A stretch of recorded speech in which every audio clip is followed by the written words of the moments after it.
Hello guys, स्वागत है आप सभी का सुपर फास्ट एमसीक्यू सीरीज में, जिसमें हम पढ़ेंगे इलेक्ट्रीशियन थ्योरी के सभी महत्वपूर्ण प्रश्न।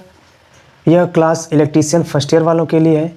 जितने भी आज हम प्रश्न पढ़ेंगे वो सारे प्रश्न आपके पिछले वर्ष में जो सीबीटी एग्ज़ाम हुए हैं उनमें ये आए हुए प्रश्न हैं और इस साल भी ये प्रश्न आने वाले हैं। तो चलिए वीडियो में आगे बढ़ते हैं। इससे पहले यदि आप चैनल को सब्सक्राइब नहीं किए हैं तो चैनल को सब्सक्राइब कर दीजिएगा और बेल आइकन प्रेस करके ऑल पे क्लिक कर दीजिएगा। आज हम जो भी प्रश्न पढ़ने वाले हैं वो बैटरी और सेल से लिए गए हैं। तो चलिए प्रश्नों को पढ़ना स्टार्ट करते हैं। आज का जो प्रश्न है, सीसा अम्ल सेल की आवेशन की रासायनिक क्रिया के दौरान धनात्मक प्लेट पर क्या आएगा? स्पंज लेड या लेड परऑक्साइड या लेड सल्फेशन या लेड सल्फेट प्लस जल। तो इसका सही उत्तर हो जाएगा option number B, lead peroxide. यानी जो पॉजिटिव जो प्लेट होता है उस पे आता है PbO2 और निगेटिव पे आता है आपका Pb। ठीक है, तो ये लेड एसिड सेल की बात की जा रही है। चलिए अगला प्रश्न देखते हैं। इसका सही उत्तर हो जाएगा option number B, lead peroxide. अगला प्रश्न है, बैटरी आवेशन के दौरान वेंट प्लग को खुला क्यों रखा जाता है? जैसा कि आप जानते हैं कि बैटरी में वेंट प्लग लगा होता है तो उसमें देखते हैं कि होल भी होता है। ठीक है, तो होल हम इसलिए करते हैं कि बैटरी जब चार्ज होता है तो उसमें गैस भी बनती है तो उसको रिलीज किया जा सके। तो चलिए विकल्प देख लेते हैं। गैसों को स्वतंत्रतापूर्वक बाहर निकालने हेतु, ऑक्सीजन को अंदर आने देने हेतु, या विद्युत अपघटन स्तर जांचने हेतु, या फिर प्लेट का रंग बदलना इसकी जांच करने हेतु। तो इसका सही उत्तर क्या होगा? जल्दी से आप लोग कमेंट बॉक्स में कमेंट करके बताइए। तो देखिए इसका सही उत्तर हो जाएगा ऑप्शन नंबर ए, गैसों को स्वतंत्रतापूर्वक बाहर निकालने हेतु। चलिए अगला प्रश्न देखते हैं, प्रश्न संख्या 23 नंबर। ये सारे जो प्रश्न हैं बैटरी से लिए गए हैं। इससे पहले एक क्लास हमने ले लिए हैं बैटरी के, तो अगर आप नहीं देखे हैं तो जाके आप देख सकते हैं। कौन सी विधि बैटरी को कम धारा पर लंबे समय तक आवेशित किया जाता है? जैसा कि इससे पहले वाली वीडियो में मैंने जिक्र किया था कि कम धारा पे किस विधि के माध्यम से बैटरी को चार्ज किया जाता है। चलिए विकल्प देख लेते हैं। विकल्प है दिष्टकारी विधि, या ट्रिकल आवेशन विधि, नियत धारा विधि, या फिर नियत विभव विधि। तो इसका सही उत्तर क्या होगा? जल्दी से आप लोग कमेंट बॉक्स में कमेंट करके बताइए। तो इसका सही उत्तर हो जाएगा ऑप्शन नंबर बी, ट्रिकल आवेशन विधि। तो ट्रिकल आवेशन विधि में कम धारा पर लंबे समय के लिए बैटरी को चार्ज किया जाता है। चलिए अगला प्रश्न देखते हैं। सीसा अम्ल बैटरी में कठोर सल्फेशन दोष को कैसे जाना जाता है?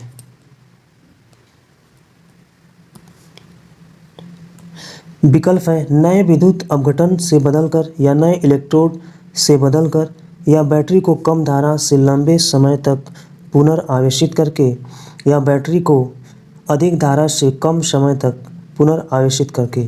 तो इसका सही विकल्प क्या होगा? जल्दी से आप लोग कमेंट बॉक्स में कमेंट करके बताइए। देखते हैं कितने लोगों की तैयारी बेहतर हो चुकी है। इसमें आपकी चेकिंग भी हो जाएगी कि आप बैटरी से कितने प्रश्न तैयार कर चुके हैं और कितना आपको प्रेजेंट में आ रहा है। तो इसका सही उत्तर हो जाएगा ऑप्शन नंबर सी, बैटरी को कम धारा से लंबे समय तक पुनः आवेशित करने के लिए। चलिए अगला प्रश्न देखते हैं। प्रश्न संख्या 25 नंबर। सिल्वर ऑक्साइड बैटरी में कौन सा कैथोड इलेक्ट्रोड की तरह उपयोग किया जाता है? विकल्प है जस्ता, तांबा, कार्बन, या सिल्वर ऑक्साइड। तो यहाँ पे निगेटिव इलेक्ट्रोड की बात की जा रही है। तो इसका सही उत्तर क्या होगा? तो इसका सही उत्तर हो जाएगा ऑप्शन नंबर ए, जस्ता। चलिए अगला प्रश्न देखते हैं। प्रश्न संख्या 26 नंबर। चांदी का विद्युत रासायनिक तुल्यांक क्या होता है? बहुत ही इंपॉर्टेंट क्वेश्चन है, तो इसको आप लोग याद करके जाइएगा। तो विकल्प है 0.001182 ग्राम पर कूलाम, या 0.01182 ग्राम पर कूलाम, या 0.1182 ग्राम पर कूलाम, या 1.1182 मिलीग्राम पर कूलाम। बताइए। तो सारे ये मिलीग्राम पर कूलाम में है, ठीक है ना।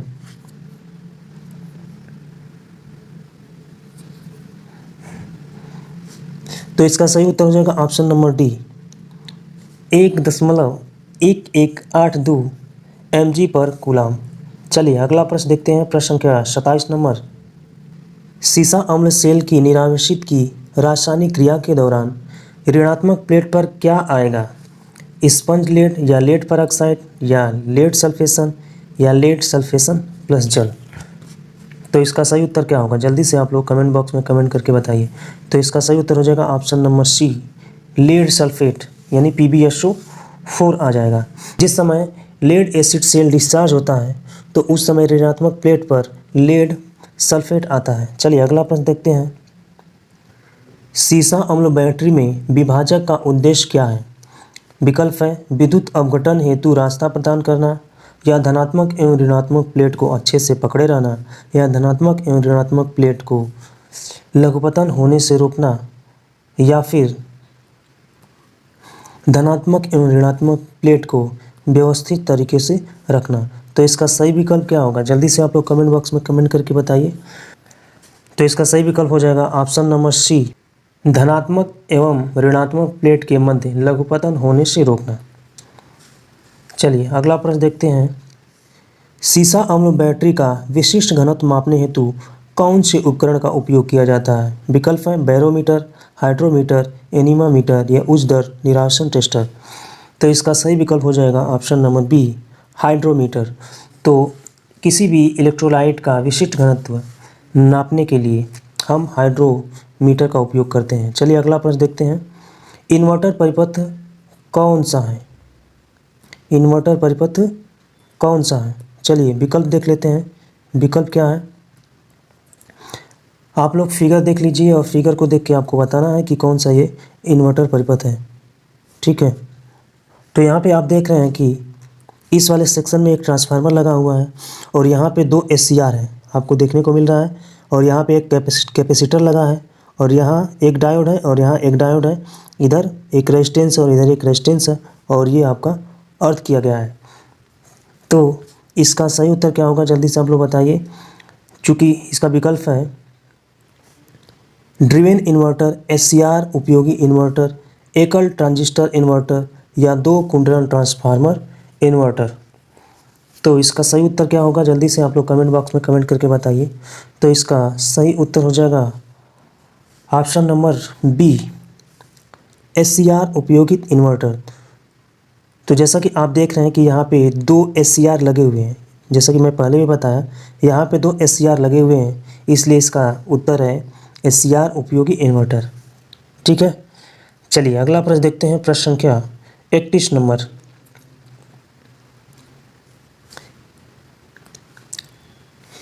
सीसा अम्ल बैटरी में बकलिंग दोष का क्या प्रभाव है? एग्जाम में ये बहुत आता है, तो इस क्वेश्चन को आप बिल्कुल भी मिस नहीं करिएगा। इसका विकल्प है इलेक्ट्रोडों का मुड़ जाना, विद्युत अपघटन की शक्ति को कम होना, या इलेक्ट्रोडों के मध्य लघुपतन होना, या फिर आंतरिक प्रतिरोध में वृद्धि हो जाना। बकलिंग कब होता है? बकलिंग का क्या मतलब है? इससे पहले भी आपको प्रश्न मिला होगा। तो बकलिंग होने से क्या होता है कि जो इलेक्ट्रोडों के जो प्लेट हैं वो क्या होते हैं? वो मुड़ जाते हैं। ठीक, तो इलेक्ट्रोड कितने होते हैं? 2 होते हैं, एक पॉजिटिव और एक निगेटिव। चलिए अगला प्रश्न देखते हैं। ये आपको हल करना है। जल्दी से आप लोग कॉपी कलम ले लीजिए और क्वेश्चन को देखिए और हल करिए। क्वेश्चन है परिपथ का कुल निर्गत वोल्टेज क्या होगा? यानी ये पूछा है आपसे आउटपुट वोल्टेज। आउटपुट वोल्टेज पूछ रहा है, तो आपको वोल्टेज बताना है। तो देखिए यहाँ पे देख रहे हैं कि जो बैटरी है कैसे जुड़ी है? सीरीज में जुड़ी है। तो सीरीज में क्या होता है? वोल्टेज जुड़ जाता है। तो यहाँ पे आप वोल्टेज जोड़िए तो हो जाएगा 1.1 प्लस 1.1 प्लस 1.1। तो यहाँ पे इसका सही उत्तर हो जाएगा ऑप्शन नंबर डी, 4.5 वोल्ट यानी 4.5 वोल्ट। चलिए अगला प्रश्न देखते हैं। प्रश्न संख्या 33 नंबर,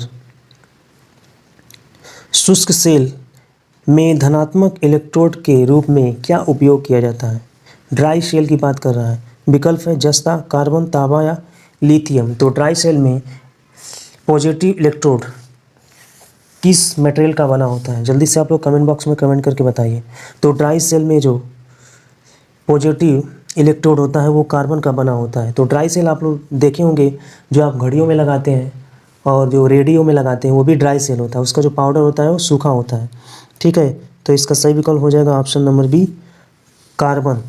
चलिए अगला प्रश्न देखते हैं, प्रश्न संख्या 34 नंबर। प्रश्नों को बड़े गौर से देखिएगा क्योंकि आपके एग्जाम में ये सारे प्रश्न हूबहू आते हैं। 50 से 60% क्वेश्चन इस पीडीएफ से ही आएंगे, ये आप लोग मान के चलिए। अगला है, भार बढ़ने पर सेल के सिरों के वोल्टेज में क्या होगा। अगर भार बढ़ जाता है तो सेल के सिरों पे वोल्टेज क्या होगा, बढ़ेगा, घटेगा या शून्य तक गिर जाएगा या समान रहेगा। तो देखिए लोड बढ़ता है तो क्या होता है, वोल्टेज घटता है, यानी वोल्टेज ड्रॉप होता है तो क्या होगा, घटेगा ना। तो इसका सही उत्तर हो जाएगा ऑप्शन नंबर बी, घटेगा, डिक्रीज हो जाएगा। चलिए अगला प्रश्न देखते हैं, प्रश्न संख्या 35 नंबर। प्रश्न है, वोल्टाइक सेल में अस्थानिक क्रिया दोष को कैसे रोका जाता है। विकल्प है, सेलों को श्रेणी में संयोजित करके, द्विध्रुवक रंजक का उपयोग करके, या सेलों को समानांतर में संयोजित करके, या जस्ता प्लेट का अमलगम करके। तो इसका सही विकल्प क्या होगा, जल्दी से आप लोग कमेंट बॉक्स में कमेंट करके बताइए। तो इसका सही विकल्प हो जाएगा ऑप्शन नंबर डी, जस्ता को अमलगम करके। चलिए अगला प्रश्न देखते हैं, प्रश्न संख्या 36 नंबर। 36 नंबर प्रश्न क्या है, m बराबर जेड बटा में आई टी में जेड अक्षर किसे इंगित करता है। समय सेकंड में, या विद्युत अपघटन का इलेक्ट्रोकेमिकल इफेक्ट, या धारा एम्पियर में, या एकत्रित द्रव्यमान। तो देखिए यहाँ पे यम जो है वो किसको इंगित करता है, द्रव्यमान को इंगित करता है। आई जो है ये धारा को इंगित करता है, और जेड इलेक्ट्रोकेमिकल इफेक्ट यानी विद्युत अपघट का विद्युत रासायनिक प्रभाव को यहाँ पे इंगित करता है, और टी जो होता है वो समय को इंगित करता है। इसका मतलब इसका सही उत्तर हो जाएगा ऑप्शन नंबर बी, विद्युत अपघट्य का विद्युत रासायनिक तुल्यांक। चलिए अगला प्रश्न देखते हैं, प्रश्न संख्या 37 नंबर। तांबे का विद्युत रासायनिक तुल्यांक क्या होता है। तो इसका सही उत्तर हो जाएगा ऑप्शन नंबर ए, तांबे का जो विद्युत रासायनिक तुल्यांक होता है वो होता है 0.329 मिलीग्राम पर कूलाम। चलिए अगला प्रश्न देखते हैं, प्रश्न संख्या 29 नंबर। सीसा एसिड बैटरी में बकलिंग दोष का कारण क्या है। उत्तर है, अति आवेशन या अति निरावेशन, या छोटी अवधि के लिए कम दर के साथ चार्ज करना, या प्लेट से गिरने वाले अवसादों का बनना, या बैटरी को लंबे समय तक निरावेशित स्थिति में रखना। तो इसका सही उत्तर क्या होगा, जल्दी से आप लोग कमेंट करके बताइए। बकलिंग कब होता है। तो देखिए बकलिंग दो तरह से होता है, या आप बैटरी को ज़्यादा से ज़्यादा चार्ज कर दें, या फिर उसको आवश्यकता से अधिक क्या कर दें, डिस्चार्ज कर दें। ठीक है, तब भी बकलिंग होने के चांस होते हैं। तो इसका सही उत्तर हो जाएगा ऑप्शन नंबर ए, अति आवेशन या अति निरावेशन, यानी ओवर चार्जिंग या ओवर डिस्चार्जिंग। न आपको ओवर चार्ज करना चाहिए, न ओवर डिस्चार्ज करना चाहिए। क्या होता है कि मोबाइल लगा के आप लोग छोड़ देते हैं, वो चार्ज होता है रात भर। तो अगर ऐसा होगा, ज़्यादातर आप अगर ऐसा गलतियाँ करते हैं तो बकलिंग की प्रॉब्लम आ जाती है और बैटरी ख़राब हो जाती है। चलिए नेक्स्ट प्रश्न है, बैटरी में वोल्टेज की चार्जिंग स्थिति की जांच करने के लिए किस उपकरण का उपयोग किया जाता है। विकल्प है वोल्टमीटर, मल्टीमीटर, हाइड्रोमीटर, या उच्च दर निरावेशन टेस्टर। तो इसका सही उत्तर क्या होगा, इसका सही उत्तर हो जाएगा option number D, high rate discharge tester. ठीक, इससे ही आप पता लगा सकते हैं कि बैटरी में वोल्टेज की चार्जिंग की स्थिति क्या है। चलिए अगला प्रश्न देखते हैं, और बैटरी का ये लास्ट प्रश्न है। इलेक्ट्रोलाइसिस के दौरान कौन सा हिस्सा इलेक्ट्रॉन खो देता है, कैथोड, एनोड, या विद्युत अपघट्य, या सेपरेटर। तो इसका सही उत्तर क्या होगा, जल्दी से आप लोग कमेंट्स बॉक्स में कमेंट करके बताइए। तो इसका सही उत्तर हो जाएगा ऑप्शन नंबर बी, एनोड। तो बैटरी के जितने भी प्रश्न थे वो सारे समाप्त हो चुके हैं। तो मिलते हैं आपको अगले चैप्टर में। चैनल पे नए हैं तो चैनल को सब्सक्राइब कर दीजिएगा और बेल आइकन प्रेस करके ऑल पे क्लिक कर दीजिएगा। इसी तरह की वीडियो इस चैनल के माध्यम से प्रोवाइड की जाती है और ITI से संबंधित सभी प्रकार की भर्तियां या प्लेसमेंट या अप्रेंटिस की सूचनाएं दी जाती हैं। यदि आप टेलीग्राम चैनल से नहीं जुड़े हैं तो टेलीग्राम चैनल का लिंक डिस्क्रिप्शन बॉक्स में दिया गया है, वहाँ से टेलीग्राम चैनल को ज्वाइन कर सकते हैं। मिलते हैं अगली वीडियो में, तब तक के लिए जय हिंद, धन्यवाद।